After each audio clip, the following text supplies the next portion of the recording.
so the divine spark of Jesus. Okay, so the idea here is this. If you read Homer, the Iliad, the Odyssey, if you read Dante, the Divine Comedy, if you read any of the great books, you will see the divine spark reflected in you, okay? These great books are a portal into the divine. The problem, though, is most people cannot read the Iliad or the Divine Comedy, okay? So the question then is, what do the common people do? And the answer is, Jesus is a portal into the divine, right? So if you just remember the life of Jesus, if you just recite his sayings, that will give you access to the divine. That will remind you of who you are. So yes, Homer and Dante are great. I love Homer and Dante, but you have to be very educated in order to read Homer and Dante well. Whereas Jesus, anyone can know the story of Jesus. Anyone can say what he says, and then that will give you access to the divine, okay? So Jesus is really about the democratization of the divine, okay? Jesus allows anyone to access the divine, whereas before, you had to access the divine through poetry, okay? All right, so the life of Jesus, okay, so again, Jesus is Jewish. So the center of Jewish life is Jerusalem, okay? Right here, Jerusalem. And in the center of Jerusalem is a temple, which was rebuilt under the Persians, right? And Herod will rebuild this, will renovate this, okay? So we know that Jesus was born in this area, Galilee. As you can see, Galilee is by the coast, which makes this region extremely cosmopolitan. So from an early age, Jesus is experiencing different religions, different cultures. Hinduism, Zoroastrianism, Judaism, okay? All right, so this is an AI depiction of the crucifixion of Jesus. Jesus is in the middle. And as you can see, it is a brutal event. Okay, so we don't know much about Jesus. We only know Jesus from the Bible. Then in 1945, in a place called Nag Hammadi, okay, this is in Egypt, we discovered lots of books with sayings of Jesus that we didn't know existed before. So what's important to understand is that after Jesus died, there were many different sects of Christianity that believed different things. And they argued with each other, and ultimately, it was the Catholic Church who won. Why? Because the Catholic Church is run by the Roman Empire, okay?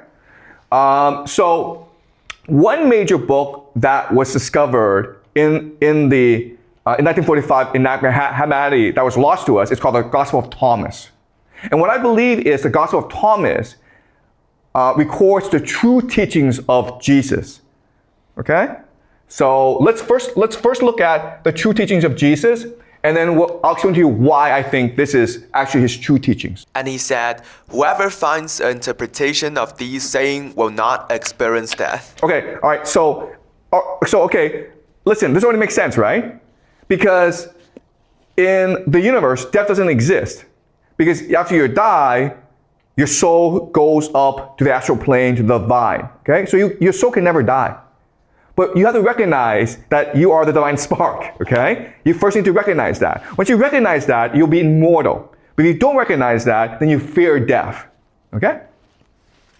Jesus said, let him who seeks continue seeking until he finds. When he finds, he will become troubled. When he becomes troubled, he will be astonished, and he will rule over the all. Okay, so this goes back to the Plato's allegory of the cave, right? Remember, Plato's allegory of the cave is this prisoner who escapes his chains. He goes up into the real world where there's sunlight. And he sees the truth, right? And now he's able to see, whereas everyone else is still chained as prisoners in the cave.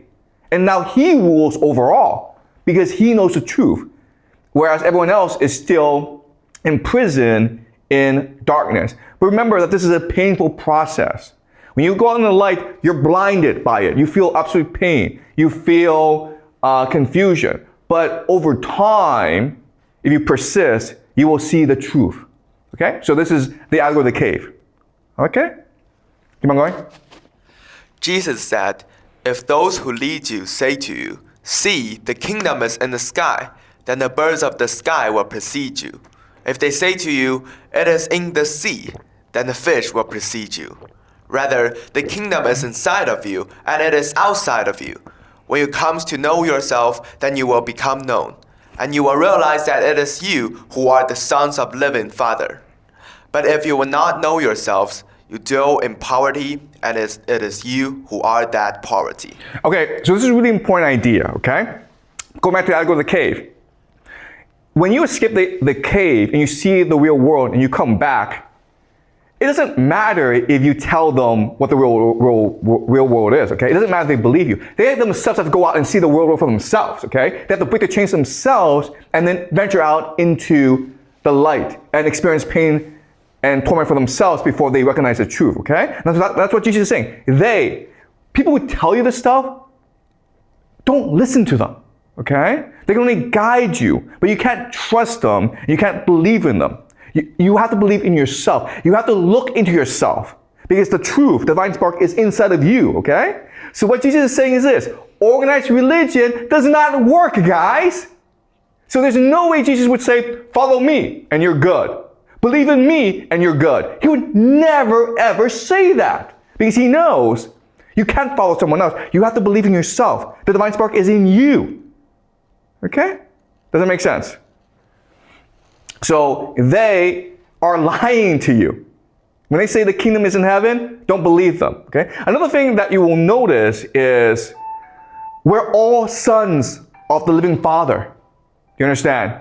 Jesus is not like, I'm the Son of God and you're not. I'm superior to you. They're saying we're all sons of the living Father. All right? So again, all this is contradicting modern day Christianity because Jesus was not a Christian. Okay?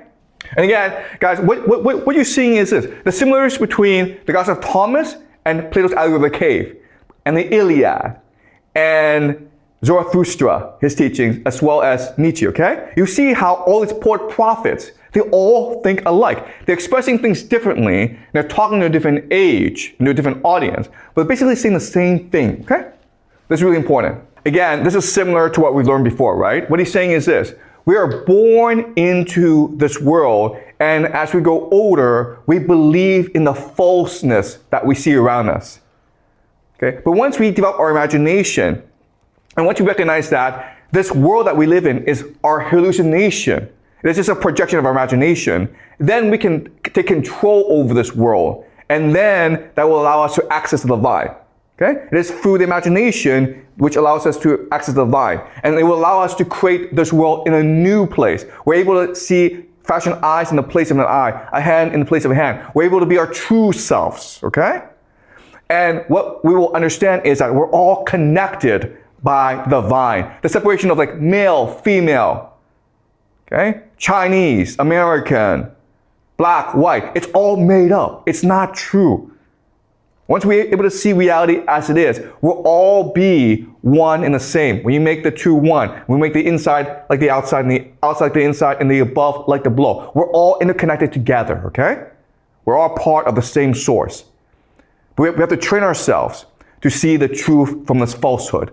Okay, so he's talking about the materialistic world, okay? We came into this world with nothing. And guess what? When we die, we're gonna go back with nothing, okay? So this pursuit of materialism, this pursuit of wealth, this pursuit of power makes no sense.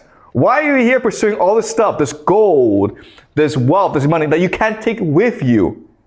It seems as though you're drunk, okay? So this line, if the flesh came into being because of spirit, is a wonder. Okay, so the idea is that it is the consciousness, the mind that creates the material world, the body, right? That makes sense. And what Jesus is saying is this: if you think that the body creates a spirit, you're crazy. It's impossible. It's a wonder of wonders. That's impossible, guys. Why? Because the spirit is full of wealth and the body is impoverished. How is it possible that an impoverished body is able to create so much wealth? Okay? And this makes sense, right? Our mind, our consciousness is so vast, so abundant, but our bodies are so limited. So how is it possible that our smaller brain is able to create a universe of ideas and experiences? Okay? All right? So the idea of intoxicated. We're here and we're just drunk. But we are not thirsty for the truth. We're happy for the way it is. Okay? All right? And this idea is mirrored in a poem that we read before by Rumi, right? So you may remember Rumi, the Persian poet. He also says this: the world that we live in is a prison for drunks. Okay? So I'm pretty sure Rumi did not read Jesus' Gospel of Thomas. Okay? But they're able to think the same thoughts because they're all being inspired by the same source. Does that make sense? Okay, so Jesus hates organized religion. Okay, the Pharisees, remember, are Jewish priests, Jewish leaders. And they create a hierarchy of religion where they say to people, only I know the truth. Only I have knowledge, so listen to me. And what Jesus is saying is, they themselves are ignorant because you cannot access knowledge through hierarchy, okay? Through oppressing other people. You can only access knowledge by looking into yourself. So you have to become like the serpent and pretend you don't know anything in order to access knowledge yourself, because otherwise, if you are capable of accessing knowledge, then the priest will see it as a threat and they will kill you. All right? And the serpent, remember, it was a serpent who told Eve to eat from the fruit. And so what Jesus is saying is, it is good and natural to seek knowledge, even if it means disobeying God. Okay? That's what we're meant to do here, to seek knowledge, to seek the truth, to seek love. If the priests stop you from doing so, it's because they're evil. All right? Because remember, the true God, the monad, is pure love, pure compassion, pure forgiveness. He can do no wrong. He's perfection. And if you have the desire to seek knowledge and you believe that knowledge makes you a happier, more fulfilled person, then you should seek knowledge, even if God tells you don't do so. Because if that God tells you don't do so, it means he's a false God. Okay? Keep on going. Jesus said, whoever has come to understand the world as found only a corpse, and whoever has found a corpse is superior to the world. Okay, so this is what's going to get Jesus in trouble, right? He's saying the Roman Empire, this great empire that you've built, that ranges across the Mediterranean, it's a corpse. It's dying. It's dead. It's nothing. All right? And once you recognize this, once you refuse to comply, once you refuse to obey, they have no power over you, right? And so that's a threat to power. That's a threat to the Roman Empire. Okay? So God, the true God, does not want obedience.